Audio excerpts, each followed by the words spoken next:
Welcome to the Author's Corner. I'm Ethan Yang.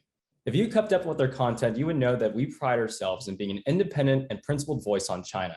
AIER has been against the trade war since day one, but we've also been quick to point out the CCP's human rights abuses and threats to U.S. interests. I'm sure anyone who has paid attention can tell you that the conversation on U.S.-China relations is fundamentally devoid of any nuance and understanding, both economic as well as political. If you kept up with our program, you'll notice that we feature some of the nation's leading academics on trade and political economy, many of whom are AIER scholars. However, today's guest is someone who's actually gone out and made it happen on behalf of U.S. businesses, citizens, and our government. Ambassador Craig Allen is the president of the U.S.China Business Council. He began his government career in 1985 at the Department of Commerce's International Trade Administration. From 1986 to 1988, he was an international economist in the ITA's China office. In 1988, he transferred to the American Institute in Taiwan, where he served as the director of the American Trade Center in Taipei.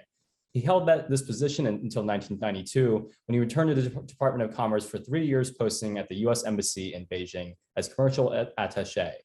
In 1995, Craig was assigned to the U.S. Embassy in Tokyo, where he served as a commercial attaché as well. In 1998, he was promoted to Deputy Senior Commercial Officer. In 1999, Craig became a member of the Senior Foreign Service. In 2002, Ambassador Allen returned to Beijing as a minister counselor for the Senior Foreign Service. After a 4-year tour in South Africa, Craig became Deputy Assistant Secretary for Asia at the U.S. Department of Commerce's International Trade Administration. He later became Deputy Assistant Secretary for China. Craig was sworn in as a United States Ambassador to Brunei on December 19, 2014. He served there until July 2018, where he transitioned to President of the U.S.-China Business Council. He studied political science at the University of Michigan and received a Master's of Science in Foreign Service from Georgetown University. Ambassador Allen, welcome to the show. Thank you so much. A pleasure to be here. You picked the most consequential time in history to lead the U.S.-China Business Council. How are you doing today? Well, it is a consequential time. The two presidents have just met, and hopefully that will lead to a period of a little bit more stability and predictability for both Americans and Chinese as we look forward to the future. So before we dive into some of the policy questions and what the center does, let's talk a little bit about your experience in foreign service at the Commerce Department, being an ambassador. You know, a lot of our viewers are really, they're used to maybe academics just talking about this big idea, but they haven't really heard about like what it's like to actually be in the trenches and actually making history happen rather than just talking about how it should be happening. So I think it's wonderful to be a practitioner rather than an academic. A practitioner is out there and a diplomat is out there talking all day, every day, trying to advance America's interests. When one becomes a U.S. ambassador, one receives a letter from the president, and that letter says that you will advance America's interest in a principled and pragmatic way. And that is what a good diplomat should try and do each and every day. And I think that there's a lot of different ways to approach that. Sometimes it's trying to get your colleagues in your host country to do things that they might not want to do.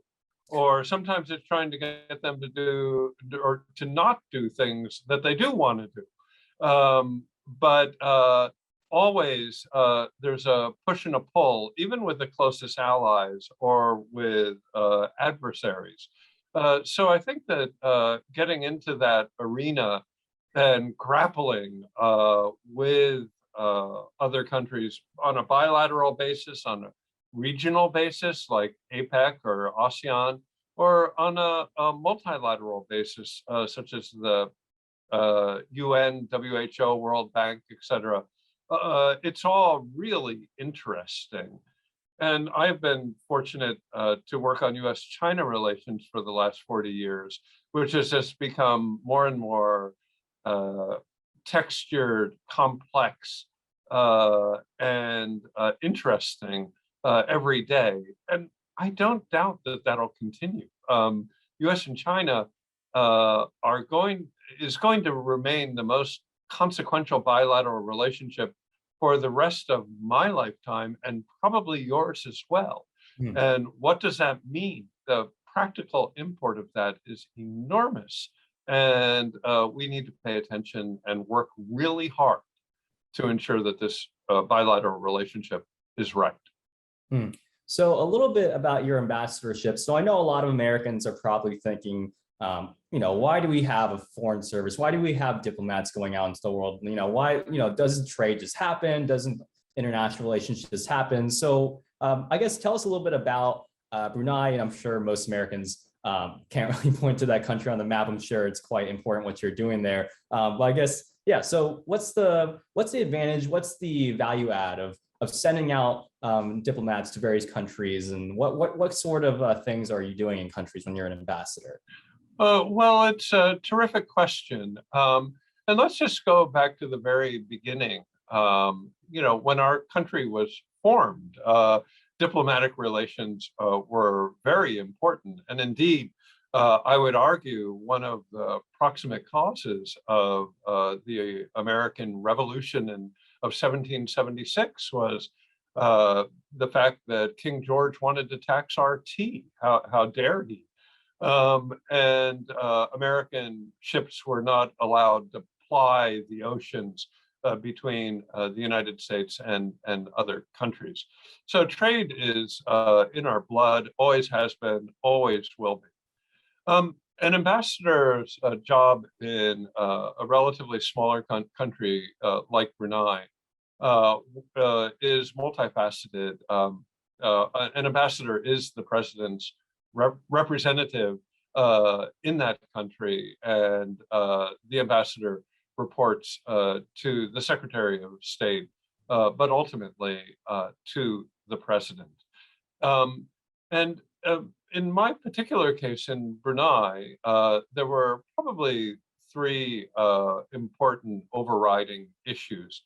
The first was economic, and at that time we were negotiating the Trans-Pacific Partnership, and the Bruneians had signed up and they were ready to go. And so that was an important part of our regional strategy. Another very important element in Southeast Asia is the South China Sea, and working with our allies and partners in the region to try to peacefully resolve the tensions within the South China Sea. And the 9-dash line or the 11-dash line of China is, of course, a major cause of concern. But it is more complex than that, as the Indonesians, the Vietnamese, the Malaysians, and the Filipinos all have overlapping claims with the Chinese. So some pieces of water are claimed by 3 or maybe even 4 countries. But our focus was working with other ASEAN members to ensure that the ASEAN countries were able to fully develop their economy, their culture, their politics, their military, their offshore resources without interference from any other country, including China. And so that was is a very important task. We support the sovereignty and the sovereign right to develop of all the ASEAN nations, free from pressure from larger powers. And I think that that's a very principled and important stand. The third element of my time in Brunei was also very interesting. The Sultan at that time had decided to implement Sharia law. And Sharia law in the Islamic sense is more than just a law code. But there were concerns about the protection of minorities, including LGBT and non-Muslim minorities, as well as for women's rights and gender issues associated with Sharia law. So very sensitive, very difficult issue, and managing that issue was complex, but I think that the rights of minorities in Brunei are indeed very well protected as a result of longstanding and continued negotiation and a lot of tolerance that is common in Southeast Asia, but which might not be embedded in some concepts of Sharia law, such as that practiced in Iran or Pakistan or Saudi Arabia or elsewhere. Southeast Asia is a little bit different. And I think that we were able to reach a pretty good understanding with the Sultan and the government of Brunei on protections of minorities in Brunei that stands us in good stead even today.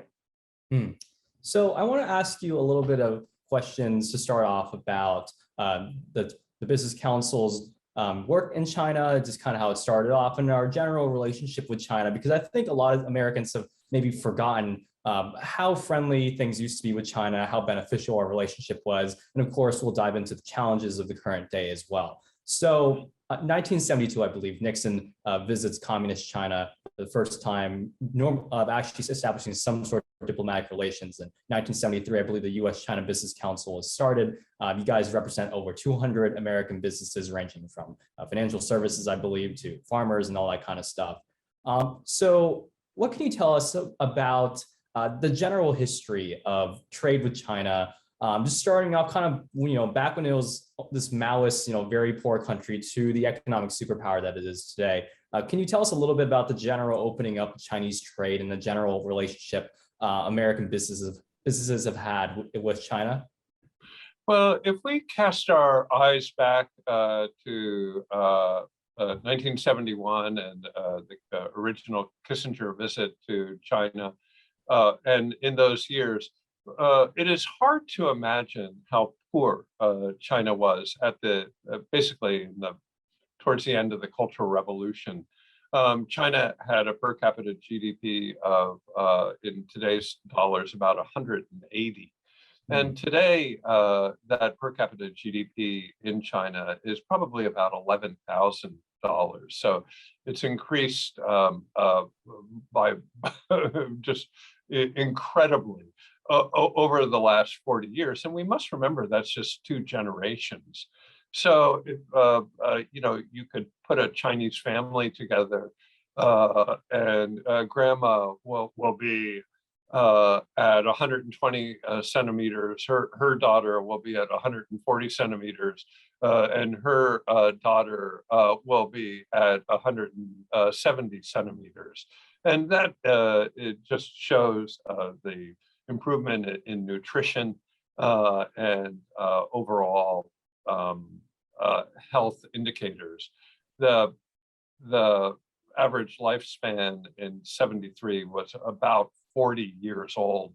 And today, the average lifespan in China is very similar to the developed countries, 83, 84 years old.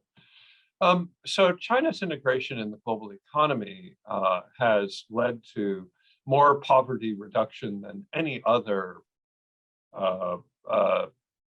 policy change in the history of man.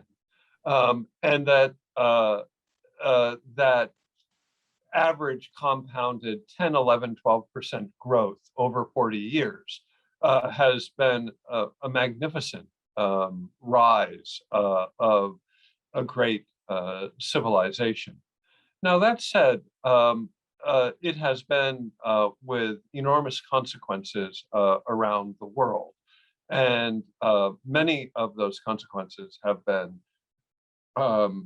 negative for other countries. So China's entry into the WTO 20 years ago this month was an important inflection point in China's rise. And since that time, it's really been able to integrate itself into the global economy very, very effectively. That said, I think that China still has a long way to go to fully implement its WTO obligations, particularly, not the surface tariff rates. Those have all come down as planned, but the non-tariff barriers and behind the border liberalizations that were really expected and required by the Chinese when they entered the WTO have not fully taken place. And indeed, I would argue that since the Great Recession in 2009, 2008, 2009, that China, until that 2008, 2009, that Great Recession, China had been converging with the global economy, with the WTO kind of as the umpire there, if you will, or the rule book, if perhaps is a better metaphor.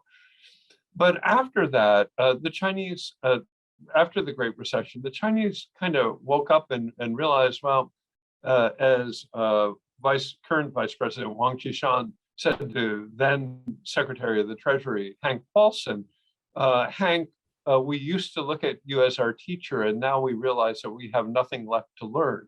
And at that point, China began to diverge from global best practice, following really more their cultural preferences in terms of both socialism and traditional Chinese practices and imperial reach. And that is quite uncomfortable, particularly for China's neighbors, but I think also on a global basis, to see China really not living up to its obligations under the United Nations Law of the Sea, vis-a-vis the 9-dash line, or living up to its obligations under the WTO, or living up to its obligations under the International Labor Organization with regard to forced labor. Those are concerns. And it creates uncertainty and anxiety as to what type of global player China will be as it really continues to grow and play a larger and larger role in the global economy. And these are important questions because they are unanswered. China continues to evolve, and the political concentration of power in the Communist Party makes China a bit of a different actor than other countries, more of a unitary state, which presents its own challenges, particularly to China's neighbors, but I would argue on a much broader basis to China as one very important member in the global commons. And before we dive into some of the nitty-gritties of the issues with doing business in China, I'm sure the elephant in the room is the recent trade war under President Trump. So can you take us through, because AIER has been very opposed, and I'm sure the US-China Business Council has been opposed as well. Why was it so disruptive to initiate this trade war? You know, like even though we're in this great power competition, but the thing is, like, people like to equate it to the Soviet Union when it's clearly not like the Soviet Union. It's a completely different issue, and that's what made the trade war so disruptive. So can you talk about just what was the trade war disrupting when it came to all the intricate business relationships that we had with China?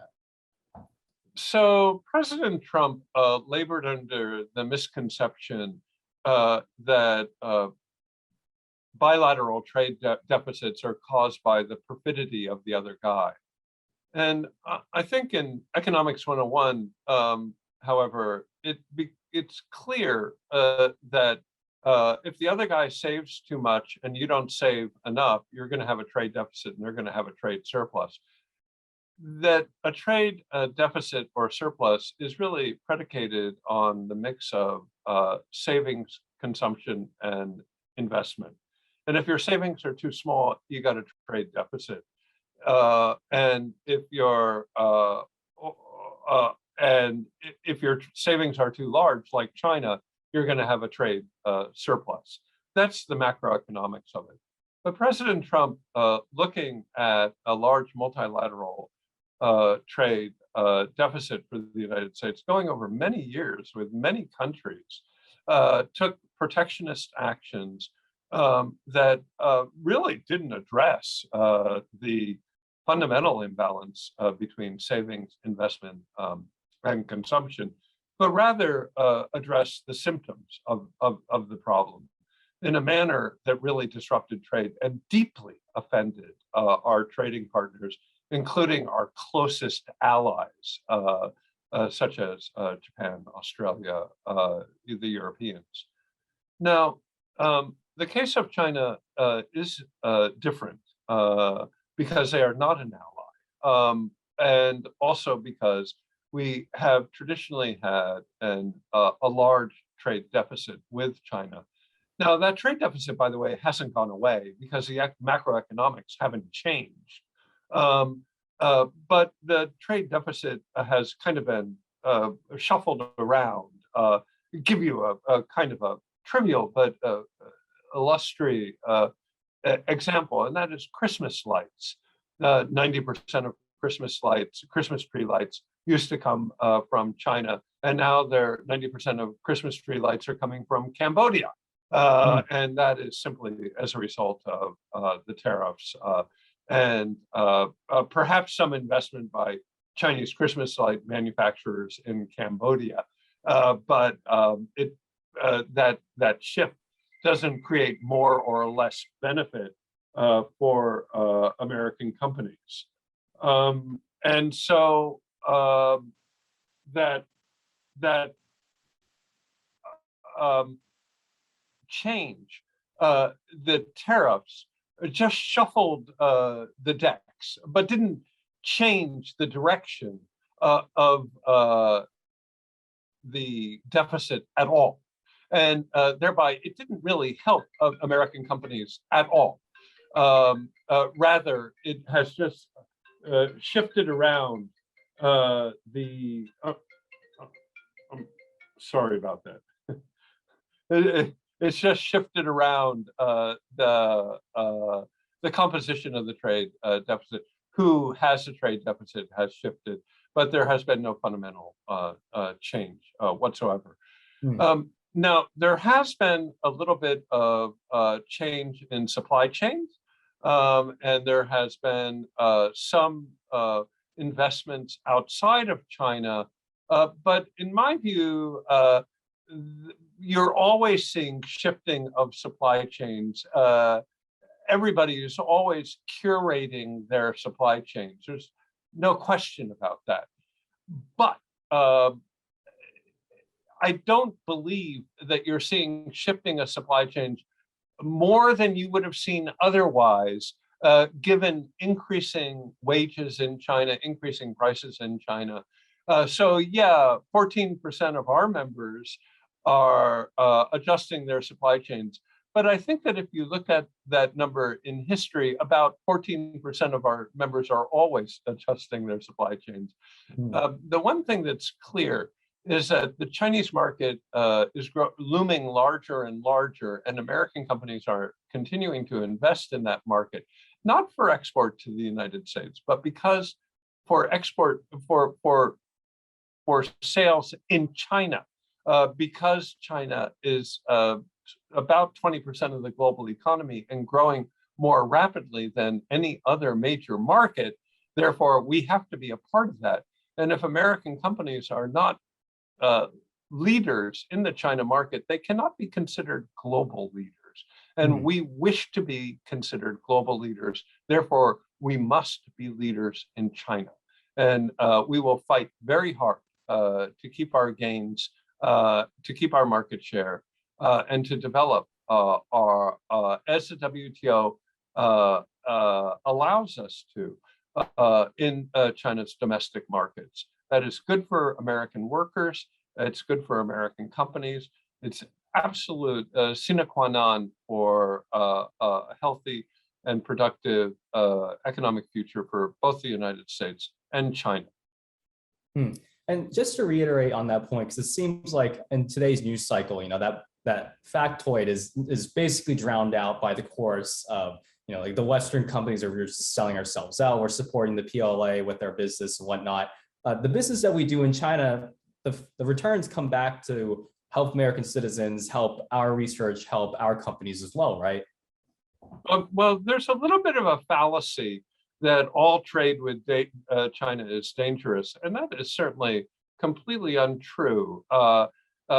Agriculture trade is very important. A third of our soybean production goes to China, and it's because of the Phase 1 agreement and exports to China that American crop prices are high and land prices are doing well. Ditto in the consumer goods area, we're doing very well. There are no national security concerns. Also in energy, we're selling more molecules to China than we ever have in the past. And we have so much, and there's such a high demand and prices are increasing that we're going to continue to sell a lot of energy to China.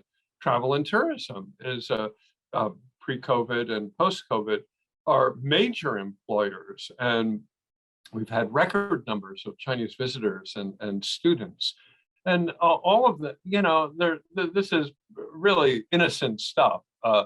Now, when you get to industrials, generally, American companies are deeply dug into China. We have large operations in China, and we compete very effectively and in a very robust manner against domestic Chinese companies, but European and Japanese companies in the Chinese market.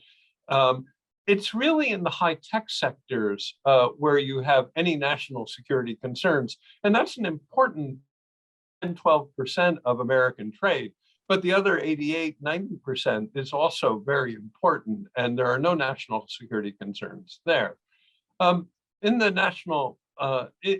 tech area, again, it's useful to differentiate between what is really of national security interest, because most tech isn't, biotech isn't, life sciences is not, but there are areas, perhaps in aerospace, perhaps in semiconductor equipment, that there may be legitimate concerns. But what we need to remember is high fences around a small garden. Let's not put a tripwire around the whole farm and pretend that everything is national security. Because if you believe that fallacy, then you trivialize what is the real national security concerns. And we need to focus our attention on what are the areas of real national security concerns, while allowing as much trade and scientific collaboration in areas that are outside of that national security arena. US-China scientific cooperation has produced a cornucopia of scientific advances and can continue to do so if our two governments permit that. So let's talk about some of the challenges of doing business in China. I'm curious to know what the Business Council is concerned with when it comes to recent events. The Evergrande crisis, for example, has shown us just how interesting and dangerous it might be to be connected to China's financial system. You have the presence of state-owned enterprises that operate on basically like industrial policy, or not necessarily private enterprises. They're this whole other breed that has their own incentive structure. You have forced IP transfers, you have China's dual circulation project, and you also have general trends of the Chinese government becoming more authoritarian, leaning more to the left. They're issuing out a lot of antitrust penalties. They're going after a lot of their national champions, and the whole economy is in a state of flux. So what are some of the challenges that your organization is concerned about? And how do you go about navigating, what Evergrande on the one hand, human rights concerns on the other, and just the general shift in Chinese economic policy? Well, I think it's probably important to put these into three different buckets. The one is just an economic bucket. Yeah, there are a lot of concerns with the economy. The second would be a political bucket. That is, U.S.-China relations are very complex. And the third would be, if you will, a regulatory bucket. And and those are three very different types of concerns. So let's talk about the economics first. The economics of right now are complex, and China is facing, if you will, a perfect storm of economic headwinds. And I would summarize that by saying that the old model of economic growth by net export increases and fixed capital investment is over. Their economic model is no longer viable, or their traditional economic model is no longer viable. And they have to move to an economic model of more domestic-led consumption. Now, they have a burgeoning middle class of 600, 700 million. So that there is tremendous opportunity there, but that transition is very difficult. And I would say that the Evergrande crisis, and we can name many others, are, if you will, a manifestation of that move from fixed capital investment in the case of Evergrande model to a consumption-led model, and it's a transitional problem. China's economic problems are not simple, though. The labor force is declining. The demographic problems are severe. Debt is at about a 302% of GDP. So I don't mean to downplay that at all. It's very serious. But I would say that the Chinese regulators are very good. The Central of China has probably some of the most competent central bankers in the world. And they have managed many crises, one after the other. So to move on to the second bucket, that would be the U.S.-China relationship.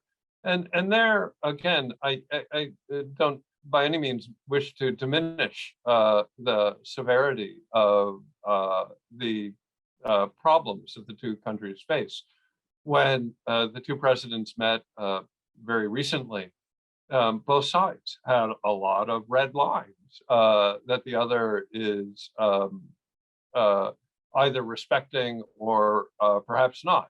And I think that we should be very happy that there was a robust discussion of the strategic issues. But robust discussion of the strategic issues doesn't mean settling the strategic issues. And we mustn't be complacent that these issues have gone away. And at least my reading of the Chinese press following the summit is that overall they were very pleased, but there were some harsh words about US policies vis-a-vis Taiwan, and harsh words also for the government in Taiwan. And so I think that that's a very important reminder that the bilateral tensions remain. And indeed, not only do they remain, but we need to be watchful that they don't burst into flames here. Because on any number of fronts, there are very big differences of opinion. So the third bucket is the regulatory bucket. And again, let's not diminish the problems. Under Xi Jinping's policy of common prosperity, there's been a wave of regulatory changes in China. And I think that a lot of American portfolio investors have been impacted by that people who have bought Chinese tech stocks have all been impacted by that. But I would note a curious thing, and that is that the foreign direct investment companies, those who make up the composition of the US-China Business Council, have not been affected by common prosperity. And indeed, some are finding beneficial elements of common prosperity and wish to support poverty alleviation and gender equality and other issues in China that might be caught up in common prosperity. So the regulatory raft of issues in China is long, and American companies are deeply concerned about China's lack of thorough implementation of its WTO obligations, including intellectual property rights, standards, government procurement, state-owned enterprise procurement, level playing field between state-owned enterprises and non-state-owned enterprises, licensings and approvals, and I could go on and on. And all of those, I think, are legitimate issues because as we started out our conversation, the Chinese really took upon themselves commitments under the WTO. And while the tariff issues have largely been implemented, I think that it is very clear to the members of the US-China Business Council that the non-tariff commitments have not been fully met, that there is not a fully level playing field, and that China could do much better at implementing its WTO obligations and giving its foreign companies a better competitive market playing field that ultimately will benefit China with more competition, better brands, more investment, best global practice, rather than having, if you will, a state dominated economy that is lacking in flexibility, creativity, and innovation. And I think that that's the inflection point that China is at right now. Well, I just have one last question before we can conclude this. What's been a great interview, and I guess this is the $1,000,000 question. I kind of alluded to it in my introduction when it comes to the point about having nuance in the US-China discussion. So we know that the security community on one hand, is pretty much ready to decouple. They want to, they want to contain China. Then everything's a problem when it comes to China, and there's human rights violations abound all over the place. And so there's this one camp, and they're extremely hawkish, and there's other camp that, like the businesses, and they want to make money. And as Milton Friedman said, the purpose of a business is to make money, right? But at the same time, we do have those security concerns that need to be advanced. We do have interests as a country. And as you alluded to when we spoke in person, they're almost like two species that can't intermingle anymore, right? But we need both of them to come to the table to have an actual nuanced policy. So what's insight can you leave us off on when it comes to approaching this really important question of balancing business on the one hand, security on the other? Well, I think that it is a question that we're grappling with every day. And I think that the best way to approach this is, if you will, appeal to a higher authority. And the higher authority, in my view, is the commitments that both countries have taken under the World Trade Organization and to each other, but the bilateral commitments. Now, please forgive me if I'm one who believes that the United States should live up to its commitments and China should as well. And under vis-a-vis the economic side, I would argue that both need to review their commitments to the World Trade Organization. Don't think that there are many outside of a few in the previous administration who would argue that the 232 actions against steel and aluminum were in accordance to WTO principles. So I think it's useful to reflect on that. I would say that the Chinese also would do themselves well by better implementing their WTO obligations. Now, on the national security side, we need to be very prudent and cautious. I would argue that the United States doesn't have direct national security tensions with China. It's indirect, and that makes it more complicated, actually, in a way. China has 14 land borders and 4 sea borders. And on all of those borders, there are tensions.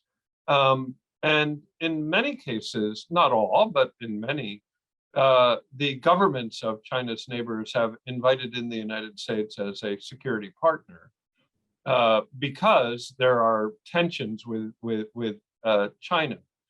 And the most significant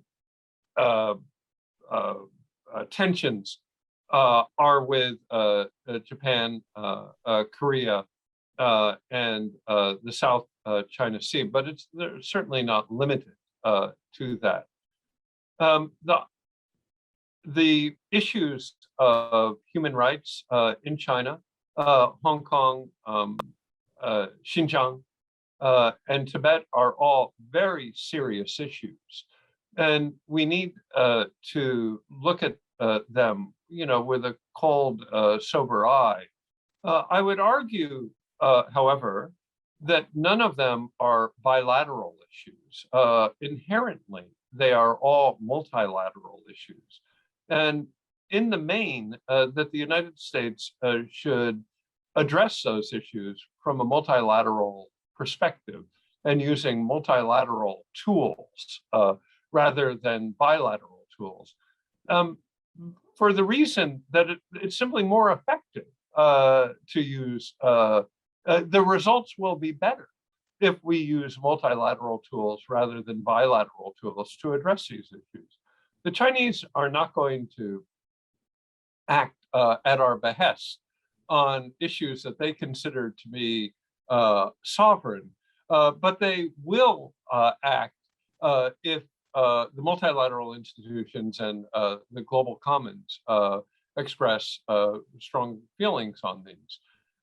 So I'm not trying to understate the role of the United States military and our security alliances. I think that they're critically important and that we have obligations, indeed, mutual security guarantees with Australia, Philippines, Japan, and Korea, and we must honor our commitments to those countries. We have other very strong partnerships, including Thailand, Philippines, and others. So we have to live up to our commitments and play our role.